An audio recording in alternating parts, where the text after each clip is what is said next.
আমার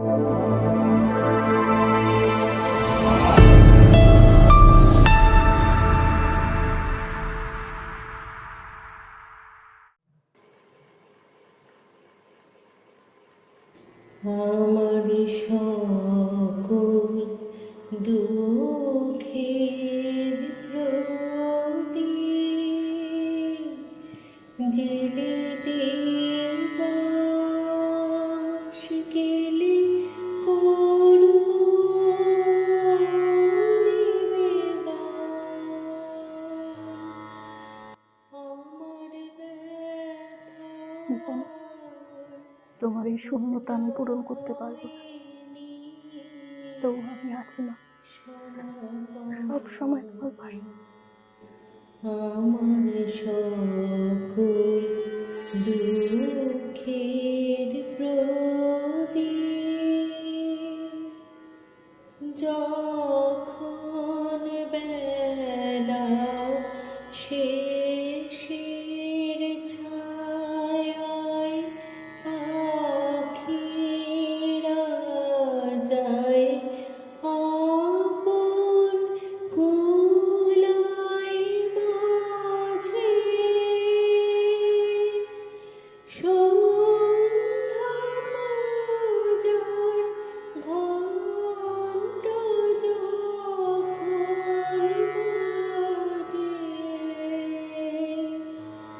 তখন আপন শেষ শিখাতে জানবে জীবন।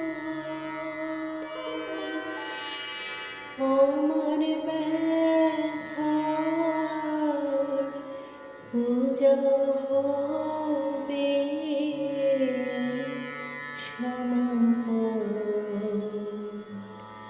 আমার সকল দুঃখের প্রদীপ।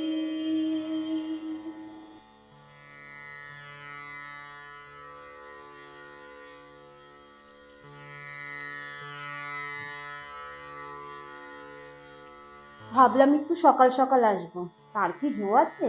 পুরো গোষ্ঠীটা জোগাড় করতে দিয়েই গেলাম, সব দিকটা সামলে তারপরে তো কোথায় যাওয়া। আরে আমারও তো এই একই অবস্থা গো, কি করব বলো। বাবা, তোমার তো আবার কাজের লোক আছে, আমার তো তা নেই। কাজের লোক? মহারানী সকালবেলা ডুব মেরেছেন কোনো খবর না দিয়ে, বুঝলে? তার সমস্ত কাজ সামলে আমাকে আসতে হলো।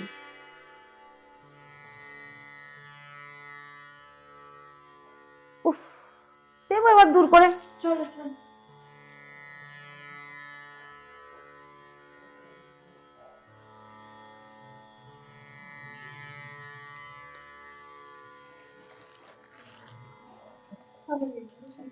এরকম বলো না, এটা তো আনতেই হবে না। মা কোথায়?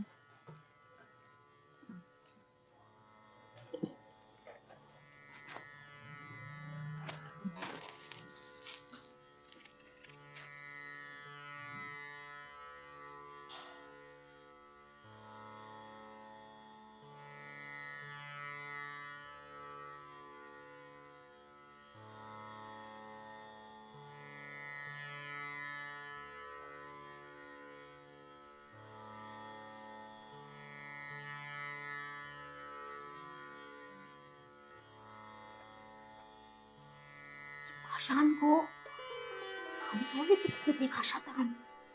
সারা জীবনের মতো শাখা সিঁদুর খুঁজলো, অথচ দেখো এত দিনের ছায়া সঙ্গী চলে গেল, এতটুকু তাপ উত্তাপ নেই। এই কেমন স্ত্রী গো! সেটাই তো দেখছি, আমরা হলে বাপু পারতাম না। ছি ছি ছি।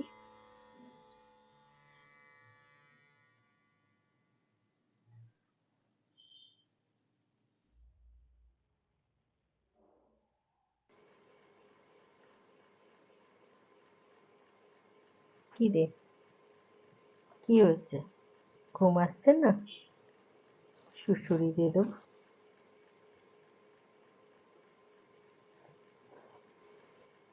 আচ্ছা মা, তুমি আমায় সব কাজে স্বাবলম্বী হয়ে এগিয়ে যেতে বলো, তাহলে আজকে কেন পিছিয়ে এলে?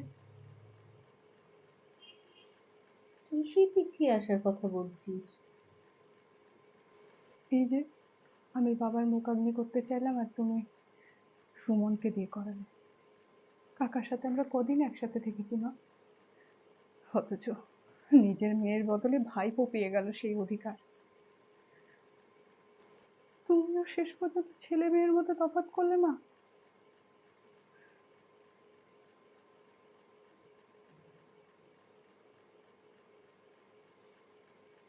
এটা তোর বাবার শেষ ইচ্ছে ছিল। তুই আমার সবটুকু রশ্মি। আজকে আমি তোকে সব কথা বলবো, যা আমি কোনোদিনও কাউকে বলিনি। মনের এই সিন্ধুকের মধ্যে বন্ধ করে রাখা নির্মম সত্যিগুলোকে আজকে আমি জানাবো তোকে। জানিস তো, তখন না আমি সদ্য গ্র্যাজুয়েট হয়েছি। একটা বিয়ে বাড়িতে আমাকে দেখে পছন্দ করেন তোর ঠাকুমা। আমার অল্প বয়সী বিধবা মা খুব নিশ্চিন্ত হয়েছিলেন যে এত বড় বাড়ি থেকে সম্বন্ধ আসা। আর আমার মামাদের মাথা থেকেও একটা বিরাট বড় বোঝা নেমে গিয়েছিল। আমার বিয়ে হলো অংশের সাথে।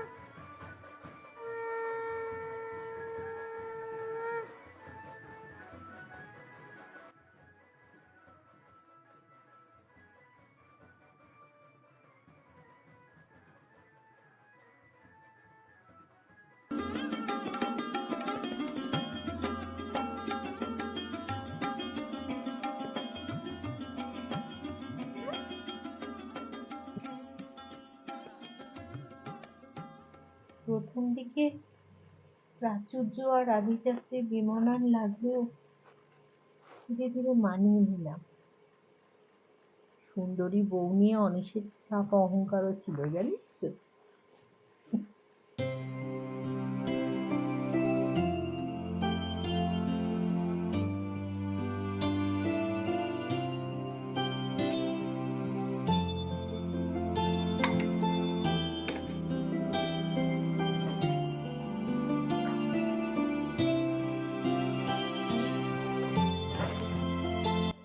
কি করছো কি? মা চলে আসবে। তোমাকে না একদম ছাড়তে ইচ্ছে করে না। মনে হয় সারাক্ষণ তোমাকে বুকের মধ্যে জড়িয়ে ধরে রাখি। তোমাকে এত সুন্দর দেখতে, তোমার উপর থেকে তো আমি চোখই সরাতে পারি না। সবাই যখন আমার বউটাকে ঘুরে ঘুরে দেখে, আমি জানি তাদের হিংসা হয়। আমার কিন্তু খুব দারুণ লাগে জানো। যা, তুমি না ভীষণ বাজে। আচ্ছা, তোমার বউটাকে নিয়ে তোমার খুব অহংকার, তাই না মশাই? সে আর বলতে। বিয়ের 2 বছর কেটে গেল হাওয়ার ডানায় ভর করে। তোর ঠাকুমা ব্যস্ত হয়ে উঠলেন নাতি নাতনির মুখ দেখার জন্য।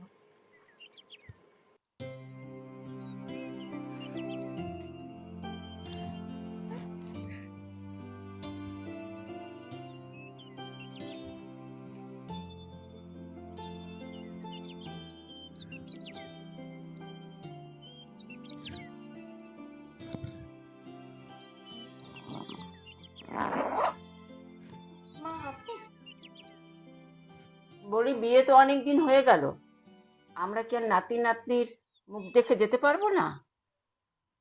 কিছু করো তোমরা বাপু, বুঝি না। মা, আপনি কি চা খাবেন? চা বানাও। নাতি নাতনির কথা বললেই তোমরা দুজনেই কেমন কথা ঘোরাও।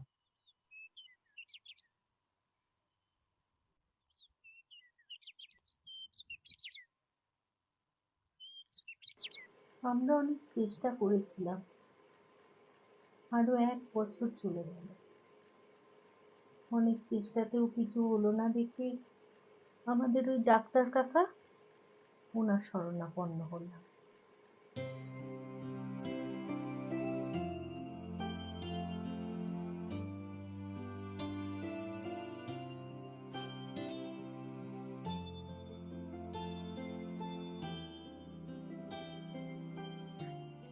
আরে তাও আরে বসো বসো বসো বসো, আরে নমস্কার করতে হবে না, বসো বসো।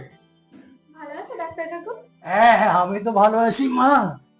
কি ব্যাপার, একেবারে যুগলে আজ আমার বাড়িতে হাজির?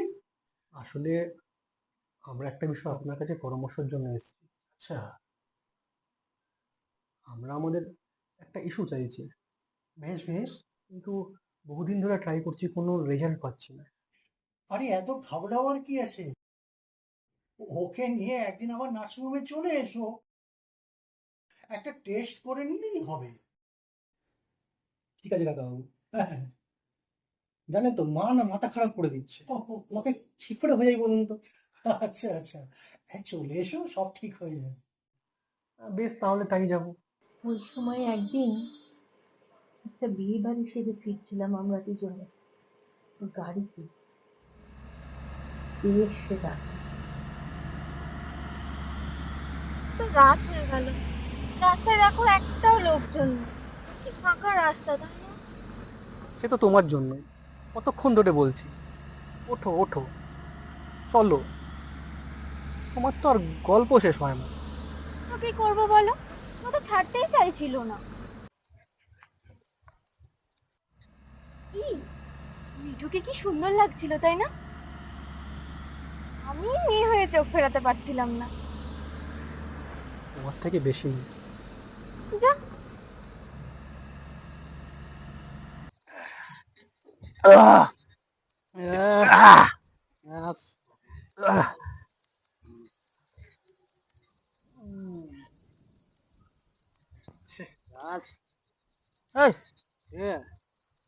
মাল শেষ তো, পকেটে মাল করেও নেই, কোনো উপায়ও নেই যে সালা মাল খাবো। ঠিক বলেছিস ভাই, আর সালা রাস্তাতে কাউকে দেখতেও পাচ্ছি না, হ্যাঁ, যাকে একদম পাগিয়ে ধরবো। হ্যাঁ, মদ খেতে হবে বুঝলি?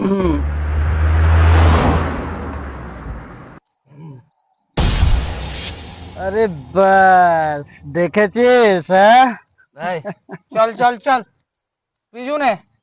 করাটা ঠিক ঠিক হবে না রে। থাম তো, শালা চেহারাটাই শুধু বানিয়েছিস মেধা মারা। হ্যাঁ, চুপ কর। শোন না, তুই শুধু ওই চেহারাটা নিয়ে সামনে দাঁড়িয়ে যাবি, যা করার আমরা দু ভাই মিলে করবো। একদম ঠিক। মাল খাওয়ার জন্য চুরি ডাকাতি করবি? হ্যাঁ করবো, সালা মাল খাওয়ার জন্য আমরা যা খুশি তাই করবো। চল চল তাড়াতাড়ি চল তো, নাহলে চল চল পাখি ফুরুত হয়ে যাবে। চল চল চল চল চল। না না না, আরে ধুর, চল তো, চল চল চল চল, গাড়ি স্টার্ট। চাপ। একদম চল, একদম তাড়াতাড়ি কর।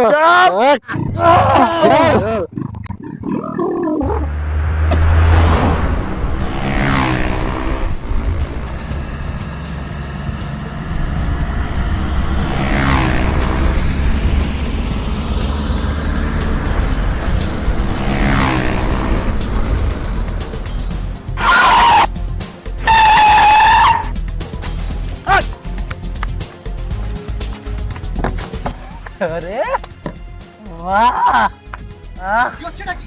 কে তুমি? চাপ শালা। চাপ, কি করছো এসব?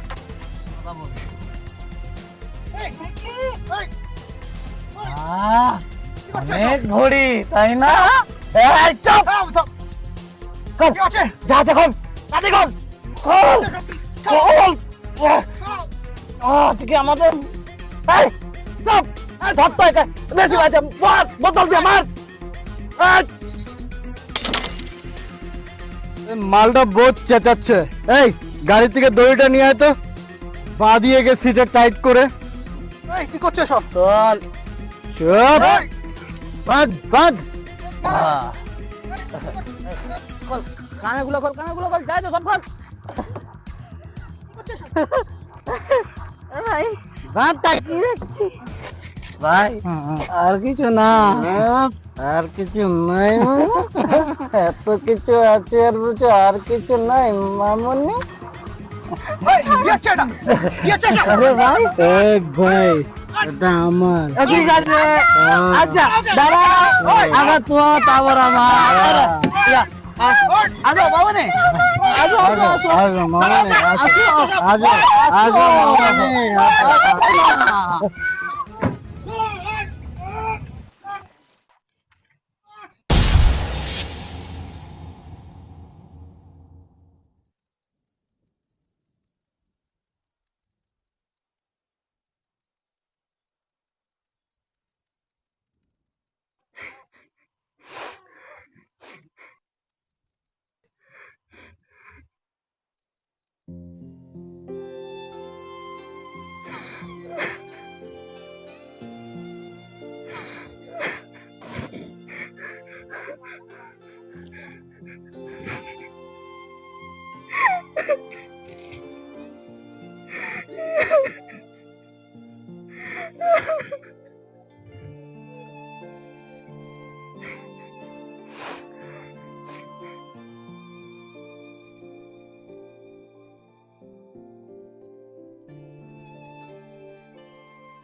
থানায় যাবো তো এখন আমরা?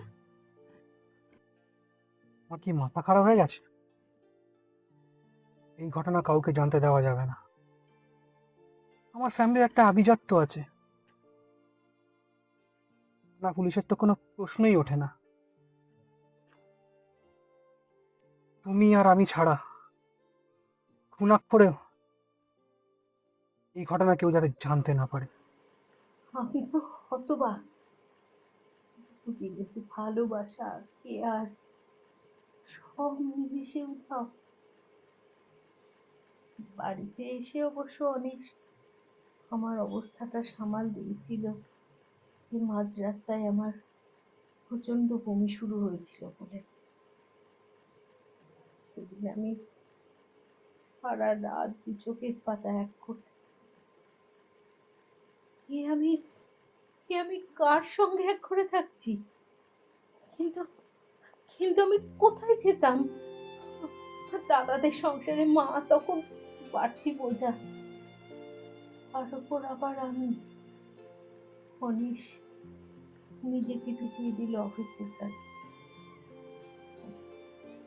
আমার কোনো অভাবও রাখেনি, শুধু মনের ক্ষতের প্রলেপ ছাড়া। সেদিনের সেই দমদমে ঘাটা শুকোনোর সুযোগ পেল।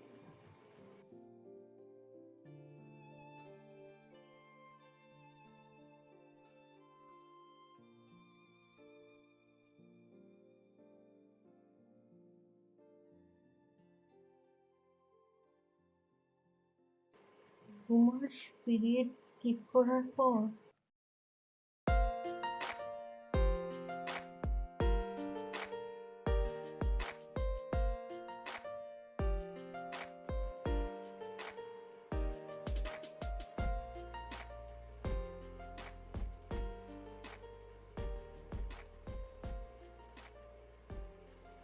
এই শুনছ,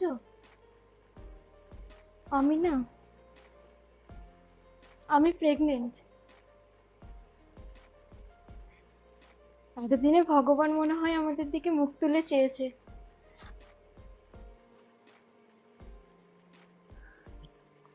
তোমায় বলা হয়নি সূর্যা, কিছুদিন আগে অনিশ, তোমাদের রিপোর্টটা এসে গেছে, এটা রাখো। অনিশ, তোমার স্ত্রী না একেবারে পারফেক্টলি ফিট। ওর রিপোর্ট দেখে আমি বুঝলাম মা হতে ওর কোনো বাধা নেই। বাট তোমার ফাইনাল রিপোর্টটা আসার পরে দেখছি সমস্যাটা তোমার। কি বুঝে না কারণ? হ্যাঁ অনিশ, অনিশ, ডাক্তার হিসেবে বলতে আমার খুবই খারাপ লাগছে, তুমি না কোনোদিন বাবা হতে পারবে না। বাবা হতে পারবে না। এসব কি বলছো কি তুমি? না না, এই সন্তান তো, আমি কিছুতেই এই সন্তান রাখতে পারবো না। আমি অ্যাবর্শন করাবো। তুমি এই নিষ্পাপ প্রাণটাকে মেরে ফেলতে চাও সূর্যা? কিন্তু ও তো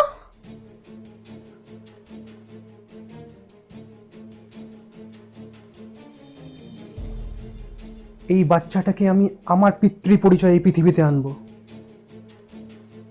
এই সমাজের চোখে আমি নিজেকে বাজা পুরুষ বলে প্রতিপন্ন হতে দেব না।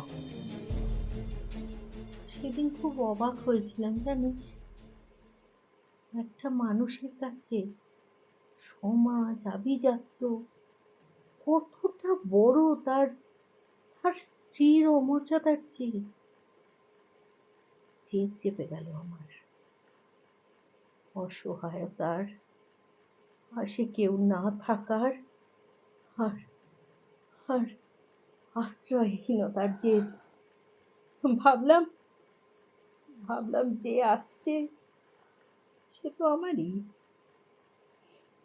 তাকে নিয়ে আমি আমি নতুন করে শুরু করব।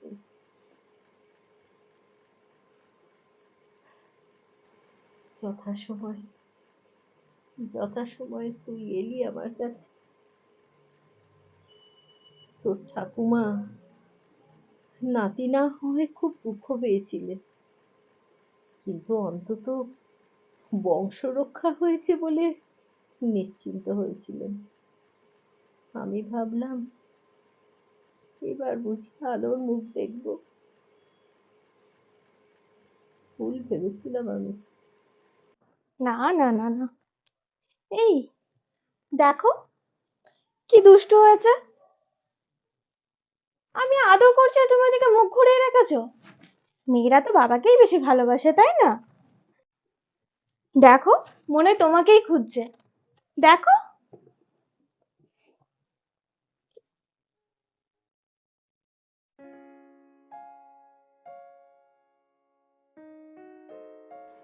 তুই একটু বড় হতে অনেক প্রথমবার তোর ব্যাপারে জোরালো সিদ্ধান্ত নিয়েছি। আমার কান্না, অভিমান, তোর ভয়, আতঙ্ক কোনো কিচ্ছু ছয়নি ওকে।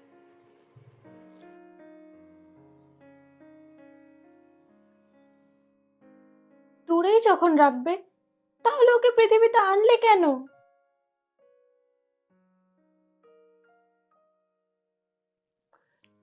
এটাই সঠিক সিদ্ধান্ত।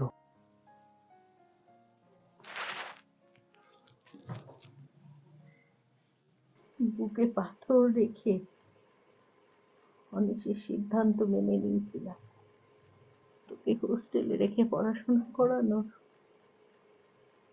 আমার দুঃখ, আশা, ক্ষোভ, ভালোবাসা সবকিছু একটা মুখ বন্ধ খাপে পড়ে মনের সিন্ধুকে তালা দিয়ে রেখে দিয়েছিলাম। আজ সেই তালা আমি খুললাম তোর কাছে। অনিশের প্রতি আমার অশ্রদ্ধার শেষ পেরেকটা পুঁতে দিল একদিন অনিশ নিজেই।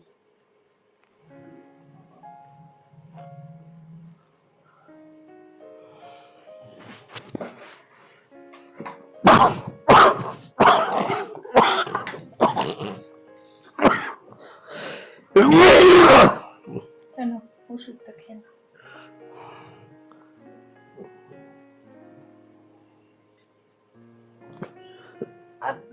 আমি দিচ্ছি দাঁড়া।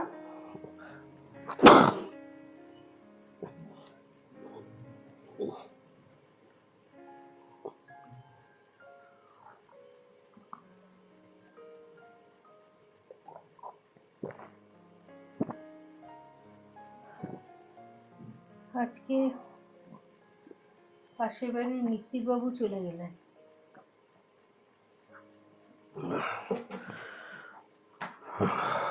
শুনেছ খবরটা?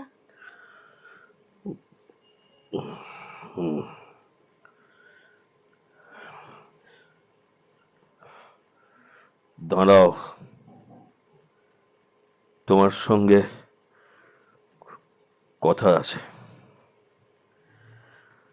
আমার মারা যাওয়ার পর রশ্মি নয়, সুমনই আমার সব কাজটা করবে।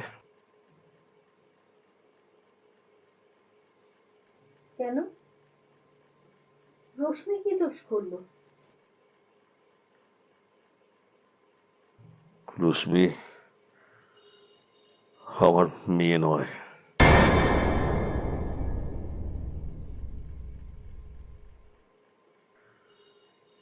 আমার মেয়ে নয়,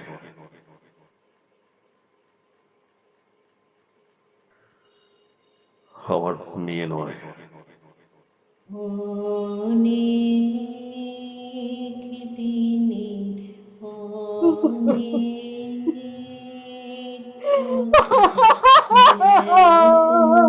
কথা বাঁধা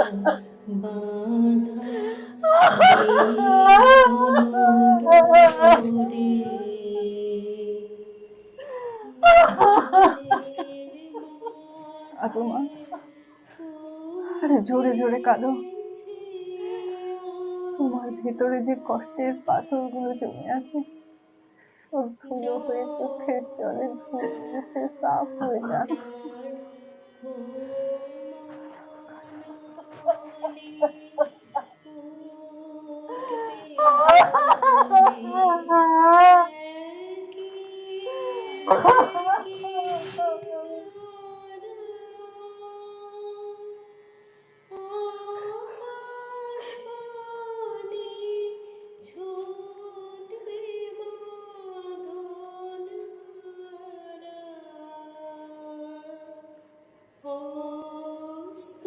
চলো আমরা ছাদে যাই,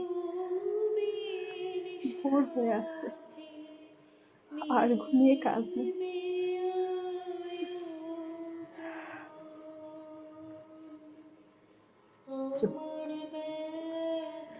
দাঁড়াও, বসো।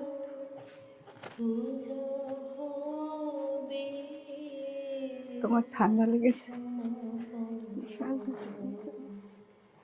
আমার সকল দুঃখের প্রদীপ জেলে দিবস গেলে করব। আমার সবচেয়ে বড় আর একমাত্র পরিচয় তুমি আমার মা, আর কারো স্বীকৃতির আমার কোনো প্রয়োজন নেই মা। পূজা হবে সমাপন আমার সকল দুঃখের প্রদীপ